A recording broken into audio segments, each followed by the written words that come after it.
Welcome to the channel PK 2023. Hope everyone has a good time watching our videos. What's gone wrong with Brazil? No manager, no form, no confidence. What is going on with Brazil? In order to avoid potential fallings out in Brazil, people are advised to refrain from discussing three subjects: religion, politics and football. One thing that everyone can surely agree on at the moment, though, is that the national team are struggling. The team usually give a nation of virilatus with an inherent inferiority complex a rare chance to boast superiority over the rest of the world, perhaps only matched at the height of Ayrton Senna's powers, or by the people who believe that Alberto Santos Dumont and not the Wright brothers invented the airplane. But watching the Seleção has been a dismal experience of late. Brazil are expected to win every game, usually in style. So being knocked out of the World Cup at the quarter-final stage and then losing 2 of their 3 games since Qatar, to Morocco and Senegal, simply won't do. The truth is, though, this may be a long-overdue reality check. Losing to such teams was once unthinkable. Brazil beat Morocco 3-0 on their way to the World Cup final at France '98, for example. But their recent defeats 2-1 to Morocco in March and 4-2 to Senegal this week suggest their standing in international football has declined. These teams are not the minnows they once were. Senegal are the champions of Africa and Morocco reached the semi-finals of the World Cup in December, beating Spain and Portugal before coming up short against France in the last 4, a stage of the competition Brazil have reached just once since their most recent World Cup triumph in 2002. But, given the way they are playing, Brazil do not look capable of beating anyone. When Sadio Mane wrapped up Senegal's 4-2 win this week, the commentators on Brazilian TV station Globo fumed about the state of the team, with the former Brazil player turned pundit Caio Ribeiro blaming the team's lack of a permanent head coach. Whereas other countries changed managers swiftly after the World Cup, the Seleção are led by an interim manager, Ramon Menezes, who normally heads the under-20s. Menezes steered the youngsters to glory in the South American Under-20s Championship this year, but his success has not continued in the top job. The previous manager, Tite, lost just 6 of his 81 games. Menezes has overseen 2 defeats in 3 games. During Brazil's defeat to Senegal, Globo ran a poll asking fans who should be their next permanent manager. Real Madrid's Italian coach, Carlo Ancelotti, finished first with 36%, edging out Palmeiras' Portuguese, Abel Ferreira, on 35%. Either appointment would give Brazil their first permanent foreign manager. Many fans and former players, including key members of the class of 2002, are firmly against this idea.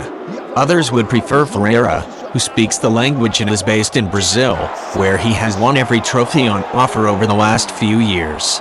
Suggest Ancelotti has agreed to take over but only in June 2024 once his contract at the Bernabeu expires. Ferreira says he wants to see out the rest of the season, giving him the chance to defend the league title and possibly win the Copa Libertadores an impressive 3rd time. "I want to fulfill my contract," Ferreira said this week. "That's what I have in mind. I have a lot of games ahead of me.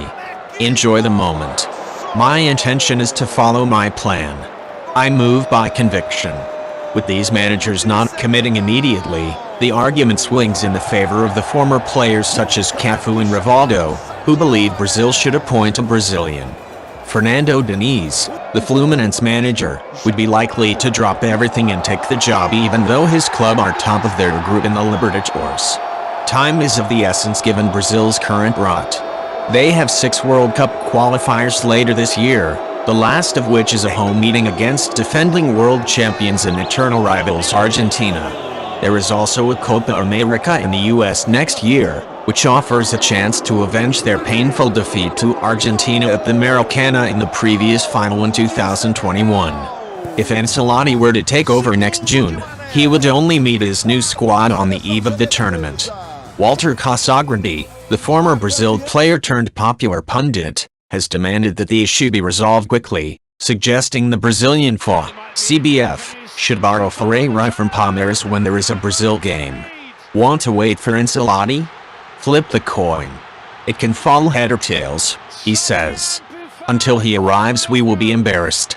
We will be run over by a lot of teams who we did not even consider drawing with in the past. Borrowing Ferreira is unlikely to work, but if he took the job at the end of the calendar year, he would at least be in place for the March international window, which gives Brazil a chance to test themselves against European opponents. A lack of the matches against top European sides has been cited as a reason for their failure to win the World Cup in the past 2 decades, and chances have been further reduced thanks to the creation of the Nations League. Tight faced European sides only 12 times in his 6-year tenure, and most of those games came on the job at the World Cup. Whoever takes over will have a lot of work to do. Ederson has just won the treble with Manchester City, but his recent performances for Brazil show why he tends to play second fiddle to Alisson. Deputizing for the injured Liverpool player this week against Senegal, he became the first Brazil goalkeeper to concede 4 goals in a game since the infamous 7-1 mauling by Germany during the 2014 World Cup. Not all the blame should go to the goalkeeper. Marquinhos and Eder Militao, 2 of the best defenders in the world, have looked disorganized and vulnerable of late. Marquinhos hurt badly in both of Brazil's games this week, scoring an own goal against Senegal and finding himself in no man's land when Guinea scored, although Brazil did win the game 4-1. Joelinton's redemption tale from misfiring striker into a respected Premier League midfielder is heartwarming and could not have happened to a nicer bloke. However, he looks lost in a disjointed midfield where Bruno Guimaraes, Casemiro and Lucas Paqueta are not performing to their best. Rodrigo and Vinicius Jr. are brighter on the wings, but their output drops when they do not play alongside a number 9 such as Karim Benzema. Where to start with Richarlison? His self-described shit season warming the bench at Spurs has bled into the national team. He has not been the same since impressing in the group stage in Qatar and then going missing in the quarterfinal as Brazil were knocked out by Croatia.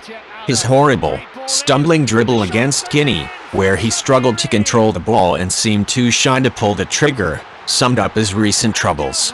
It led to fans in the stadium demanding he be replaced by the Flamengo forward Pedro, a call that Menezes hated. As he walks off the pitch, he might have regretted giving a pre-match interview in which he boasted he was the goal man in the Brazil team. "I had a good World Cup, even though we didn't win the title, and I think here in the national team everyone knows I'm the goal man," he said. "There's nothing to choose from. The number 9 is mine." Rather than bragging, Richarlison should be looking over his shoulder.